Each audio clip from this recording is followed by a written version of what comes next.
వద్దంటే నువ్వేమి నీకు అబార్షన్ తనకి అబార్షన్ చేయించండి అప్పుడే నేను యాక్సెప్ట్ చేస్తాను అన్నది నీ కండిషన్ ఏం కాదు. నాది ఏం కాదు. ఒకప్పుడు బిడ్డ కన్నా తర్వాత కన్నా కూడా నువ్వు రిసీవ్ చేసుకోవటానికి ఓకేనా నీకు? ఓకే అనుకున్నా సార్.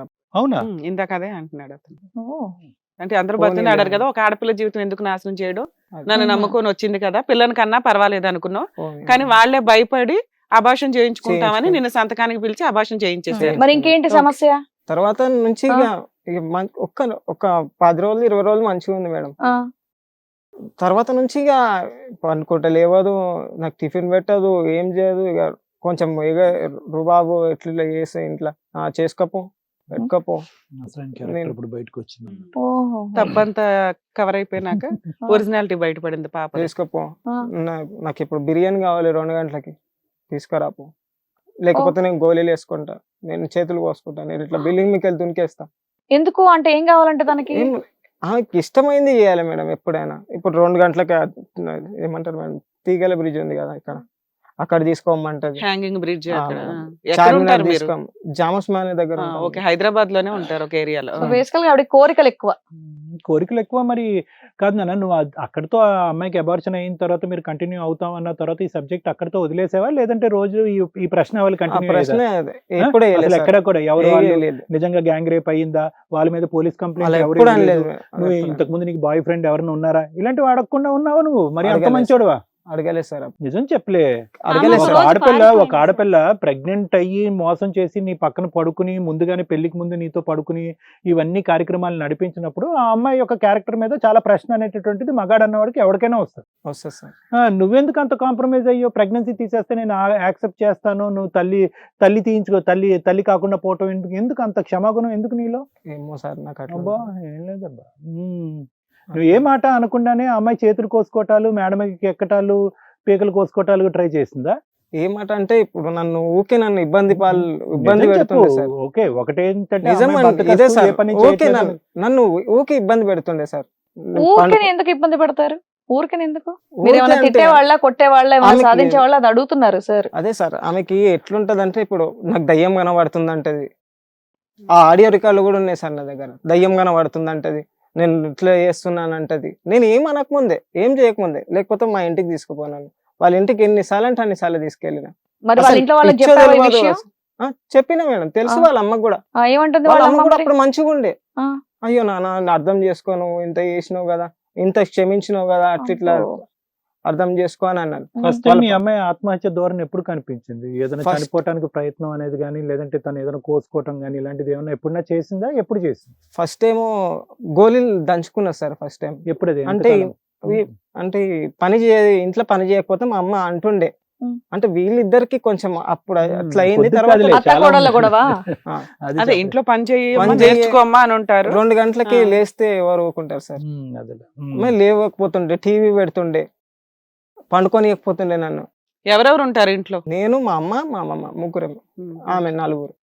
ఏ పని చేయకపోతుండే, ఏది చేయకపోతుండే. మన అంటే కోపం అంటే ఫస్ట్ అయితే ఎంత మంచి అంటే మీ అమ్మమ్మ ఎంత గారు కూడా మంచిగా స్ట్రాంగ్ ఏనా? లేదు sir. Cancer patient. Cancer patient. ఏమైందమ్మా మీ ఇద్దరి మధ్యన ఏం గొడవ అయ్యేది? మా ఇద్దరి మధ్యన ఏం లేదు సార్. ఆమె పొద్దున అయితే లేవదు, మధ్యాహ్నం 12కి లేకపోతే 2 అబ్బాయి గంటలకు చెప్పేళ్ళండి. లేస్తది. అప్పుడు మీరేమనేవారు? నేను ఏమనాలంటే ఇంతసేపు పడుకోవద్దు కదమ్మా, కొంచెం లేచి మేము వండి ఆల్రెడీ అంతా అయిపోతుంది, లంచ్ కూడా మాది అయిపోతుంది, కనీసం లేచి స్నానం చేసుకొని అన్నం ఏదో తిను, Basic things లేకపోతే చెప్పాలి. టిఫిన్ ఏదో అంతే తిను కదా? అంటే ఉమ్. లేసేది కాదు. నువ్వెవరు నాకు చెప్పడానికి? నా భర్తే నన్ను క్వశ్చన్ చేయడు, నువ్వెందుకు నాకు చెప్పాలి అంటే అమ్మాయి నేను ఏమన్నా నిన్ను జాబ్ చేసుకొచ్చిన చేస్తుందమ్మా? కదా. ఏం లేదు, అబ్బాయి ఏం జాబ్ చేస్తాడు? అబ్బాయి కార్ డ్రైవర్ మేడం. ఆ అబ్బాయి సంపాదన ఒకటేనా ఇంటికి? మా అమ్మ గవర్నమెంట్ ఎంప్లాయీ, అంటే మా డాడీ గవర్నమెంట్ ఎంప్లాయీ, అమ్మకి పెన్షన్ వస్తుందా? ఓకే. దాంతో ఏం మేము 2 కలిపి నేను కవర్ మీ అమ్మాయి ఏమైనా చేసుకుంటాను. చదువుకుందమ్మా? మా అమ్మనా కాదు, Degree మీ second కోడలు. year. Degree 2nd year sir. Degree second. ఆ. అక్కడతో ఆపేసింది చదువు. అక్కడ అంటే వాళ్ళకి తెలిసి ఉండొచ్చు సార్, సో ఈ తొందరపడి అమ్మాయి పెళ్లి అబార్షన్ అయిన తర్వాత మళ్ళీ మీ కోడల్ని మీరు స్వీకరించిన తర్వాత మీ ద్వారా గానీ, మీ అబ్బాయి ద్వారా గానీ, మీ అమ్మగారి ద్వారా గానీ ఎవరు కూడా ఈ అమ్మాయిని ఆ పాయింట్ ఆఫ్ వ్యూ నుంచి ఎవరు హింస లేదు పెట్టలేదు. సార్. మేము ఒకసారి క్షమించాము అని మనస్ఫూర్తిగా ఆ అమ్మాయిని స్వీకరించాము. ఇప్పుడు నేనే మా బాబుకి చెప్పాను అనమాట, మన ఇంట్లోనే ఒక అక్కో చెల్లె ఉంటది, అది ఇదే పొరపాటు చేసింది అనుకో, మనం దాన్ని నెట్టేస్తామా? చంపేస్తామని కానీ చంపం కదా. బేసిక్ ఎంక్వైరీ అయితే చేసుకుంటాం కదమ్మా, వేరే రిలేషన్షిప్ ఉందా, చేసినాం మేడం. వాస్తవానికి గ్యాంగ్ రేప్ అయిందా, నిజంగా ఎవరన్నా టాబ్లెట్లు దంచి లిమ్కాలోనో థమ్స్అప్ లోనో కలిపాడా అనేది బేసిక్ ఎంక్వైరీ చేయకుండా ఎలా చేశాం ఉంటారు? సార్. చేశారు. వాళ్ళ పాస్టర్ ని అడిగాం, ఎందుకంటే ఆ అమ్మాయి వాళ్ళ ఇంట్లోనే ఉంది. ఒంటి మామిడి నుంచి కాలేజీకి ఇక్కడికి బాలాజీ నగర్ రాలేదు కదా, అందుకే వీళ్ళ ఇంట్లో పెట్టుకొని కాలేజీకి పంపించారు. కాబట్టి మెయిన్ క్యారెక్టర్ పాస్టర్, ఏమని వాళ్ళ చెప్పారు? వైఫ్ అండ్ హస్బెండ్, వాళ్ళిద్దరిని నేను ఎంక్వైరీ చేసిన. మీ ఇంట్లో ఉంది కాబట్టి ఫుల్ రెస్పాన్స్ మీది ఉంటుంది సార్, మీరు ఏంటి మాకెందుకు ఇట్లా మోసం చేసి అంటగట్టిండ్రు అంటే, లేదమ్మా అమ్మ మా ఇంట్లో ఉన్నంతసేపు బాగానే ఉండేది, కాలేజీలో ఇట్లా జరిగింది, చాక్లెట్లో మత్తుమంది. సరే ఎవడో ఇప్పటికైనా చెప్పమను, నేను కంప్లైంట్ ఇస్తాను. ఒక్కడే అనుకుంటే మాత్రం ఖచ్చితంగా నేను నిలబడి అమ్మాయి నా ఇంటికి వచ్చింది, నేను కోడలు అనుకోను, కూతురు అనుకొని నేనే పెళ్లి చేసిస్తాను.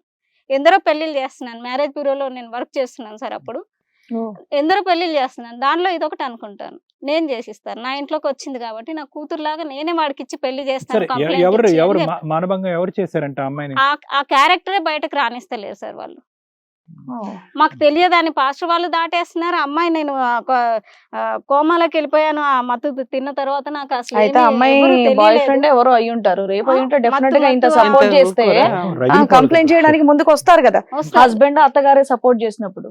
సో తప్పు మీ కోడలదే అయి ఉంటది, అందుకని చెప్పేసి ఆవిడ ఏం తప్పు చెప్పట్లేదు వాళ్ళ అనుకుంటా. కోడలిది మేడం. రెండోది ఏంటంటే కనుక వీళ్ళు అసలు ఆ నిజం బయటకు రానంత వరకు మేము ఈ పెళ్లికి ఒప్పుకోమని మాట్లాడాలి కదా వీళ్ళు. ఇప్పుడు నిజం బయట పెళ్లికి రాలేదు, ముందు మాకు తెలియదు కదా సార్, తెలిస్తే ఖచ్చితంగా పెళ్లి నాకు- తర్వాత పెళ్లి తర్వాత ఈ విషయం అంతా తెలిసిన తర్వాత అంటే అయినా వాళ్ళు సరే. కాళ్ళు పట్టుకొని బతంలాడేసి ఆ. మేము చచ్చిపోతామమ్మా మీరు కాదు అంటే అని అంత సీన్ ఉంది ముగ్గురు కాబట్టి ఆడపిల్లలే కదా, ఇక సొసైటీ ఒక్క- కోసం వీళ్ళు యాక్సెప్ట్ చేసినట్టు. అంతే మేడం.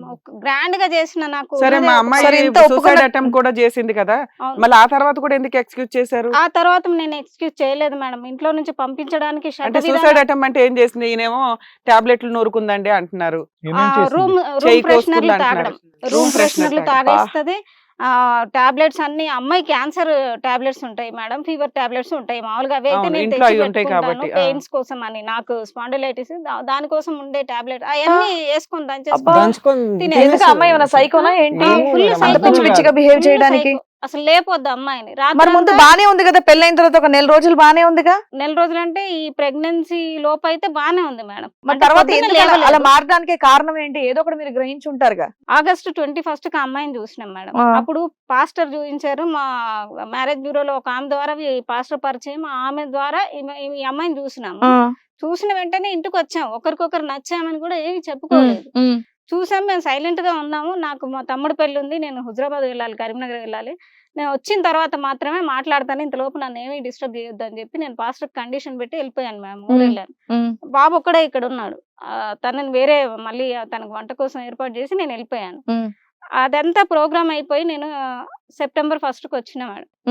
సెప్టెంబర్ 1 రోజు నేను వచ్చిన తర్వాత నాకు సాయంత్రము పాస్టర్ కాల్ చేశాడు. అమ్మాయి వాళ్ళు ఓకే అన్నారు, మరి మీ నుంచి ఆన్సర్ కావాలి నాకు, మీరు కూడా ఓకే అనుకుంటే మనం ఏదైనా ముందుకు వెళ్దాం అని చెప్పి ఆయన కాల్ చేశారు. నేను వచ్చిందే రాత్రి వచ్చాను, ఫుల్ టైర్డ్ అయిపోయాను. పాస్టర్ గారు 5వ తారీఖు కనుక మాట్లాడండి, నేను ఇంకెక్కడికి కదలలేను, ఇంకా చాలా స్ట్రెయిన్ అయిపోయినా అంటే సరే అనేసి ఆగిపోయాను. 4వ తారీఖు మళ్ళీ కాల్ చేసింది. 5వ తారీఖు అమ్మాయి వాళ్ళు వచ్చేస్తున్నారు డైరెక్ట్ మీ ఇంటికి, మేము కూడా వస్తున్నాము, ఇల్లు చూస్తారంట వాళ్ళు అంటే, ఇదేంటి ఆ అబ్బాయిని నేను ఇంకా సరిగ్గా కూడా అడగలేదు అనేసి నేను సరే మా బాబుని అడిగినాక నేను చెప్తాను అన్నాను. బాబు 9 o'clock వచ్చిన తర్వాత నేను అడిగాను, వాళ్ళు వస్తారంట రేపు, మరి నీ ఉద్దేశం ఏంటి బాబు, నచ్చిందా నచ్చలేదా, ఏదో ఒకటి చెప్తే నేను వాళ్ళని ఆపడమన్నా లేకపోతే రావడమన్నా ఏదో ఒకటి చేస్తాను. సరే చెప్పండి అమ్మా, సరే మీరు అమ్మ అంత మీరు డీటెయిల్స్ చేశారు కదా, అక్కర్లేదు. మీరు చూసారు, నీకు నచ్చింది మరి కదమ్మా, dates, times. నచ్చింది, మరి నీకు నచ్చదా, ఓకే అమ్మ నువ్వు చూసింది ఏదైనా నా మంచి కోసమే కదా, నాకు కూడా నచ్చింది అని అన్నా. సరే అని తెల్లారి మరి డ్యూటీకి లీవ్ పెట్టుకుంటే బాబు లీవ్ పెట్టుకున్నాడు, ఇంట్లోనే ఉన్నాం మేడం. మా పాప అదంతా ఓకేనండి, ఇదంతా మీ అబ్బాయి చెప్పేశారు కదా ఆల్రెడీ. పెళ్ళయింది, వివరాలు అక్కర్లేదు. నవంబర్ లో పెళ్లి అయిపోయింది, దాని తర్వాత దాని తర్వాత సమస్య ఏంటనేది చెప్పండి. ఇప్పుడు ఏ సమస్య కోసం వచ్చారు? కొంచెం డబ్బులు ఇచ్చారు మేడం, అది కూడా ఇంపార్టెంట్ కదా. వాళ్ళు ఇప్పుడు 10 lakhs ఎక్స్పెక్ట్ చేస్తున్నారు వాళ్ళు మాకు. నేనేం చెప్పానంటే, అమ్మ కోసం నేను చాలా ఖర్చు పెట్టాను మేడం, నా ఆస్తులన్నీ పోయినాయి. ఒక క్యాన్సర్ పేషెంట్ ని బతికించడానికి అంతా నేను కొలాప్స్ అయిపోయాను. అట్లాంటప్పుడు పెళ్లి ఖర్చులకు నా దగ్గర డబ్బులు లేవు, ఖర్చులకు మాత్రమే డబ్బులు ఇవ్వండి, నేను ఇంత అని, నేను కట్నంగా మాత్రం నాకు అక్కర్లేదు, నా ఇంట్లో గోల్డ్ అంత సామాన్ ఉంది, నాకు ఉన్నడే ఒక్కడు. ఎంత ఇచ్చారు? 2 lakhs ఇచ్చిండ్రు. మీరు ఎంత అడిగారు? నేను అడగలేదు సార్. పెళ్లి ఖర్చు వాళ్ళు ఖర్చులు అయ్యి పెళ్లి వాళ్ళు. పెట్టుకోండి అన్నారు, వాళ్ళు పెళ్లి ఖర్చులకి 2 ఏదైనా లక్షలు ఇచ్చారు. వీళ్ళకి మీరు ఇచ్చారు. ఎంత ఇచ్చినా నేను దానిలోనే పెళ్లి చేసేస్తానని చెప్పాను మేడం. నేను ఇంత నాకు 10 లక్షలు కావాలి 5 లక్షలు నేను ఎప్పుడు డిమాండ్ చేయలేదు మేడం. ఓకే. వాళ్ళయి 2 లక్షలు సరిపోతాయి అనుకున్నారేమో, అంతే ఇచ్చారు. నేను అంతకన్నా మించి నేను ఎప్పుడు కూడా వాళ్ళ నుంచి ఎక్స్పెక్ట్ చేయలేదు డబ్బులు. సెప్టెంబర్ 6వ తారీఖు నెక్స్ట్ డే తీసుకొచ్చి నాకు 2 lakhs క్యాష్ ఇచ్చారు. నేను చెప్పాను సామాన్లు మాత్రం ఏం పెట్టకండి, బాబుది కొంచెం ఒక అనాథాశ్రమంకి మంచం ఒకటి బాబుది డొనేట్ చేశాను కాబట్టి మంచం ఒక్కటే పెట్టండి అమ్మ మీ పాప కోసం, వేరే ఏం అక్కర్లేదు, అన్ని ఐటమ్స్ మా దగ్గర ఉన్నాయి అని చెప్పాను నేను. లేదు అట్లుంటదా, మేము ఏదో చేయాలి కదా మా వృత్తి ధర్మం అక్కడ అంటే మంచం అన్నీ చేసేసారు. ఒక 2 లక్షలు పెళ్లి ఖర్చులు ఇచ్చారు. ఇచ్చేసారు. తర్వాత అయిపోయింది మ్యామ్. అయిపోయిన తర్వాత సెప్టెంబర్ 11th రోజు మాట్లాడుకుందాం మా ఊరికి రండి, మీరు మా మళ్ళీ ఇల్లు స్టార్టింగ్ కి చూడండి. వెళ్ళారమ్మా. సూసైడ్ అటెంప్ట్ దగ్గర నుంచి చెప్పండి. లేదు ఇక మేడం, అమ్మాయిని లేదు భరించలేక మేడం. సూసైడ్ అటెంప్ట్ అక్కడ చూసి జరిగింది ఇది మేడం. అసలు ఓకే, ఏంటంటే చెప్పండి. సెప్టెంబర్ 11కి వాళ్ళు ఏమన్నారు, మాట్లాడుకోవడానికి మా ఇల్లు చూడడానికి రమ్మన్నారు. నైట్ 11:30కి ఫోన్ చేసి ఎంగేజ్మెంట్ కూడా కానిచ్చేద్దాం అన్నారు మేడం. ఎంగేజ్మెంట్ రెండు అయితే ఒకేసారి వాళ్ళు అన్నారు. హడావిడి పెట్టారు పెళ్లికి, తొందర పెట్టారు అని రావాలి చెప్తున్నారు. కదా, వీళ్ళు మా వాళ్ళని ఫైనాన్షియల్ గా ఎవరిని వీక్, పెళ్లి పిలుచుకోలేదు. ఖర్చులు చేసుకొని ఓ మంచి అమ్మాయి వస్తే చాలా అని అయితే వాళ్ళ ఇంట్లో వాళ్ళకి అనుకున్నాం. కూడా ఈ అమ్మాయి ఇలా కడుతోందన్న తెలిసి ఇమీడియట్ గా వీళ్ళు ఏదో అన్నిటికీ వింటున్నారు అన్నట్టు ఈ అబ్బాయికి అంటగట్టారు. బ్యాక్గ్రౌండ్ కూడా పెద్దగా అది. ఏం కనిపించట్లేదు లేదు అది. మేడం. ఉమ్. అందుకని నేను ఎవరికి చెప్పుకోలేదు. మా చుట్టాల బంధువులంతా అటు side ఎటువంటి దూరం ఎంక్వైరీ లేకుండా హడావుడిగా ఎంగేజ్మెంట్ అయిపోయింది. అది. చేసేసారు. ఈవిడేమో పెళ్లి లోపే ఈయన కమిట్ చేయించేసుకుంది. ఓకే. చేయించుకున్నాం. హిట్ టీవీ యాప్ ఇందులో short news, live news, entertainment shows, movies, digital magazines తో పాటు మీ జిల్లా వార్తలను కూడా ఫ్రీగా చూడొచ్చు. ఇంకెందుకు ఆలస్యం, వెంటనే హిట్ టీవీ యాప్ ని డౌన్లోడ్ చేసుకుని ఫ్రీగా ఎంటర్టైన్మెంట్ పొందండి. Hit TV app. Hit TV app. Hit TV యాప్ని ఫ్రీగా డౌన్లోడ్ చేసుకొని ఎంజాయ్ చేయండి. మీకు నచ్చిన ఎంటర్టైన్మెంట్ కోసం హిట్ టీవీ యాప్ ని ఫ్రీగా డౌన్లోడ్ చేసుకుని ఎంజాయ్ చేయండి. హిట్ టీవీ యాప్ని డౌన్లోడ్ చేసుకుని ఆస్వాదించండి, ఆశీర్వదించండి. ఇంతమంది సెలబ్రిటీలు హిట్ టీవీ యాప్ ని డౌన్లోడ్ చేసుకోండి అని చెప్తున్నారంటే ఎంత మంచి యాప్ ఆలోచించండి. అమెరికా అమెరికా అమెరికా అమెరికాలో చదవాలనుకునే వాళ్ళకి విశ్వసనీయమైన పేరు మన శౌర్య కన్సల్టెన్సీ. UK లో 1 year masters, UK లో 1 year masters, 2 years work permit up to 5 years visa. Contact Saurya Consultancy. Contact 89851 89851.